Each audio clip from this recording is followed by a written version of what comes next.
Good afternoon. Again, I want to thank you for having me here at Clark Atlanta University. You're so welcome. And just for the record, could you tell us your name and your position? I am Katrina Hertz, and I'm the Student Government Association undergraduate president. And if my memory serves me correct, you've been very, very involved at Clark Atlanta since your freshman year. Can you tell me just real briefly, just some of the things that you've been involved with on campus? Besides student government, since my freshman year, I was freshman class treasurer, then sophomore class president, and then undergraduate vice president my junior year, and now SGA president for undergrads. And I've been involved in the orientation guides. I'm a member of the Alpha Kappa Alpha Sorority Incorporated Alpha Pi chapter, and an array of other events that I'm in the honors program, which I'm very proud of. Well, I must say that's very, very impressive. And as you know, I also attended Clark Atlanta University, and as yourself, I was extremely involved.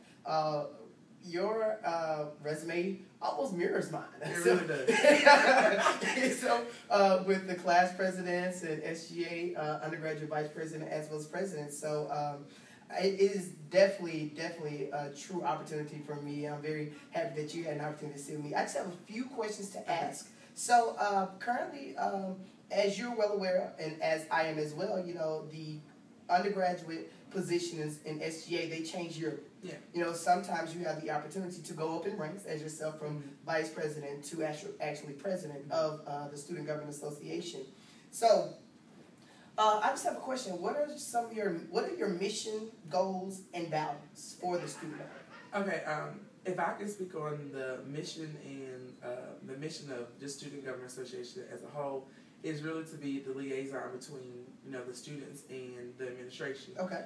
And this year we've just been challenged with a lot of things. Like our goals when we first set out was really just for students to be more involved and to use their voice, and not always to lean on student government, because we're only 7 individuals to do the work that a whole student body can do.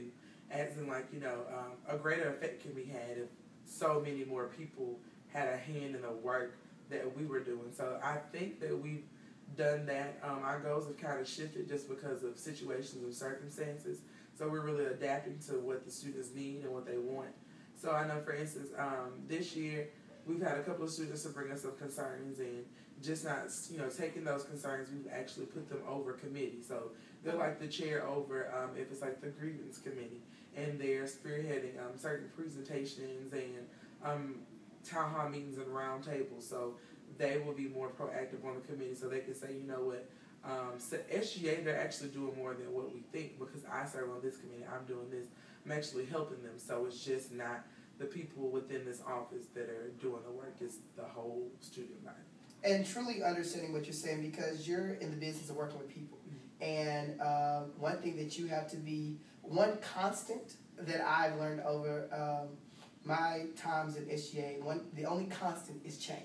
Because you steadily have to adapt and steadily have to pretty much go with the flow of the people who you're servicing. So that's why I definitely understand with having that vision or that mission initially, but then, you know, as you're in the trenches, as you're working, you know, sometimes you just have to change some things. So what are some of the things that SGA really values? Like, just... I think we really value, well, I can say, especially for myself, the responsibility that people put in our hands and the vision. Like, people will come in, like, I'll be at breakfast and students will just come to me and say, well, what's your thought? Like, you know, I've noticed you know, maybe if the president made an address on something, or I know what administration is saying, but what are your thoughts? And people really come to us for guidance, and that's in, like, a lot of things, for their organization, for post-graduation recommendations, for connections on campus. Who do I need to network with in order to get this problem fixed? They really do come to us as the students who should know everything to guide them in every aspect of life and campus life. So I really think that that's one thing that that really students value within SGA, and that I value about the student government, is that people really see us as, like, you know, the go-to student people. So just taking just a few of the things you said, one thing that really stuck out to me was the networking aspect and having the opportunity to affect or have the opportunity to touch many, many students. And so just from my idea, one way to be more effective would be, with the establishment and development of student-ran organizations.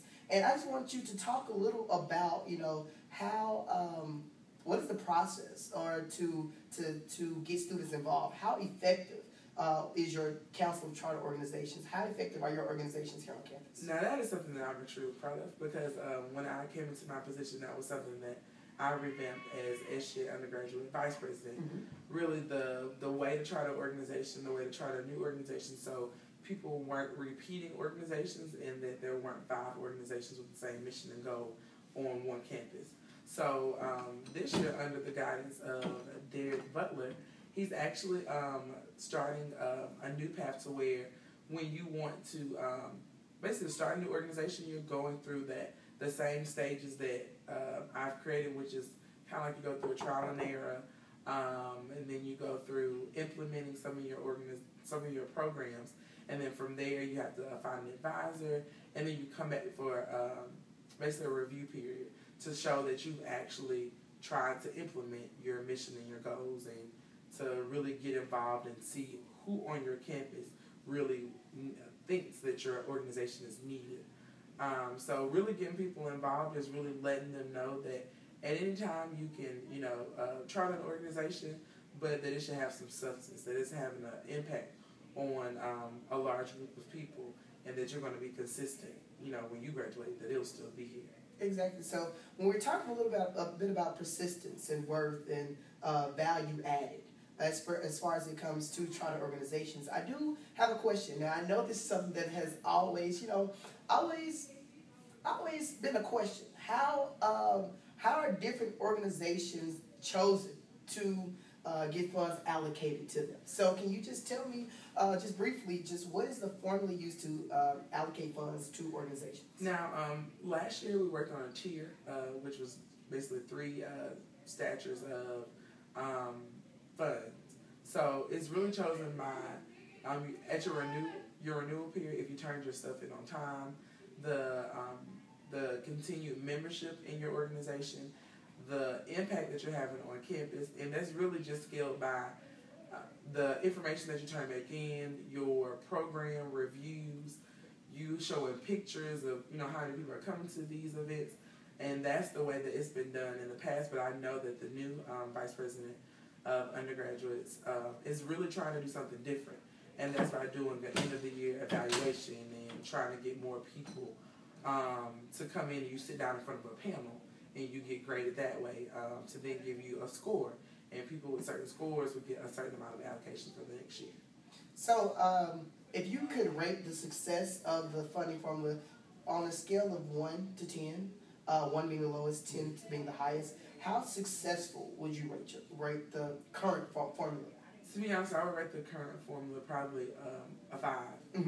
Because I think it's doing half of the job by having a formula to evaluate the success of organizations, but it hasn't really, people aren't really using the funding, and we could see that as a positive side on the student government side, because that's the the business side of it.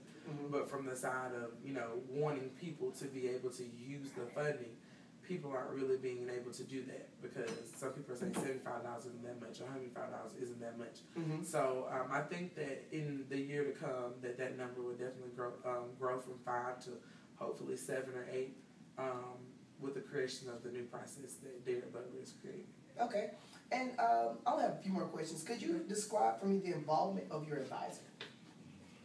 Student government is a student-led type of field. So our advisor, I love our advisor because she's really, she tells us this is student government ran. And for instance, we had an event that the university we weren't asking them to, kind of support us. And the university and our advisor let us know that this is a student-ran campus and this will be a student-ran event. So as long as it's in the hands of you all, then we don't have anything against that. And I can say we have a new student, Vice President of Student Enrollment and Student Affairs, and he is really big on basically just letting things be in our hand, but also with things being done in policies and procedures, so not being out of line with what the university has as in mores and values. So I think that our advisor does just that, advise, but she doesn't try to take over. And implement what she wants us to do, but kind of just guides us. And if there was a way that you could measure the effectiveness of your current advisor, the current advisor of SGA, how would you do that? So are you asking like what's the scale of evaluation? Mm-hmm. Really by her, when we need her to be there for attendance, for her to really be an advocate for us, I think that that's the biggest thing. So if I could sit back and say if there were 5 instances this semester and she was able to at least advocate, maybe not give what we wanted, but advocate maybe for those events or situations on our behalf, then I would be very satisfied with saying that my advisor is really an effective advisor because she's advocating on what the Student Government Association wants, which is entail what the students want. So I would say that that's how I would definitely evaluate the success of our advisor. Okay, well, I definitely want to thank you for giving me the opportunity to talk with you today. And I've had the opportunity to talk with several students along campus, and they're very, very proud about, the different things that you guys have going on. And I'm excited as an alum to, come back and have the opportunity to sit and talk with students and see that the Student Government Association is doing exactly what it's supposed to be doing. It's the liaison from the students to administration, and you guys are truly the voice. I just want to thank you for the opportunity and tell you, job well done. You're so welcome. Thank you so very much, Kevin. Have a good day. You too.